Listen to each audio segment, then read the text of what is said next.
হ্যাঁ, সবাই টাকা পাচ্ছে, কিন্তু অনেকে শুধু ভুলের জন্য বাদ পড়ছে। আপনার নাম যেন বাদ না যায় সেই জন্যই এই ভিডিও করা। কারণ একটা ছোট্ট ভুল মানেই সরাসরি টাকা স্টপ। অনেকে আবেদন করেছে কিন্তু টাকা ঢুকেনি। কেন জানেন? ফর্মের 2-3টে অপশন ভুল, আর সেই ভুলেই করছে হাজার হাজার মানুষ। তাই স্কিপ করবেন না। এই 5 মিনিট আপনার 1500 টাকা বাঁচাতে পারে। আজ আমি দেখাবো কোথায় ভুল হয়, কিভাবে ঠিক করবেন, আর কিভাবে সেফভাবে আবেদন করবেন। ভিডিওটি শেষ পর্যন্ত দেখুন, নইলে পরে বলবেন আগে জানলে ভালো হতো। বন্ধুরা, চলুন মূল পর্বের দিকে এগিয়ে যাই। কারা এই ফর্ম পূরণ করবেন প্রথমে জেনে নাও। এই ফর্ম সবাই পূরণ করতে পারবে না।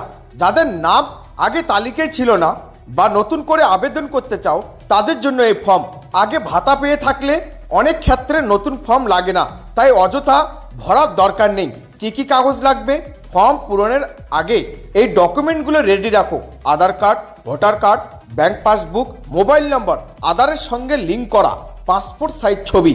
সব কাগজ পরিষ্কার স্ক্যান বা ফটোকপি রাখবে। ঝাপসা হলে সমস্যা হতে পারে। ফর্মের প্রতিটি অংশ কিভাবে পূরণ করবেন, এবার আসি আসল জায়গায়। Form fill up. নাম ও ঠিকানা আধার কার্ড অনুযায়ী লিখবে।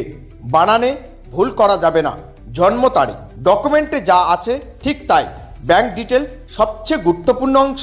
অ্যাকাউন্ট নাম্বার 2 বার চেক করবে। আইএফসি কোড ভুল হলে টাকা ঢুকবে না। মোবাইল নাম্বার চলতি নাম্বার দিবে যাতে আপডেট মেসেজ আসে। স্বাক্ষর একই সিগনেচার ব্যবহার করবে সব জায়গায়। সাধারণ ভুলগুলো অনেকের ফর্ম রিজেক্ট হয় এই ভুলগুলোর জন্য। নামের বানান আলাদা, ব্যাংক নাম্বার ভুল, অসম্পূর্ণ ফর্ম জমা, ভুল ডকুমেন্ট আপলোড। তাই জমা দেওয়ার আগে একবার মিলিয়ে নিন ভালো করে। কোথায় জমা দিবেন? ফর্ম পূরণ হয়ে গেলে নিকটবর্তী ক্যাম্প অফিসে জমা দিতে হবে। অনেক জায়গায় অনলাইন সাবমিশনও চলছে। তোমার এলাকায় কোনটা হচ্ছে আগে জেনে নাও।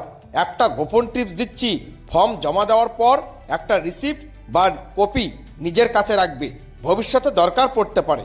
ভিডিওটা যদি তোমার কাজে লাগে লাইক করো, কমেন্টে লেখো তোমার কোন জায়গায় সমস্যা হচ্ছে।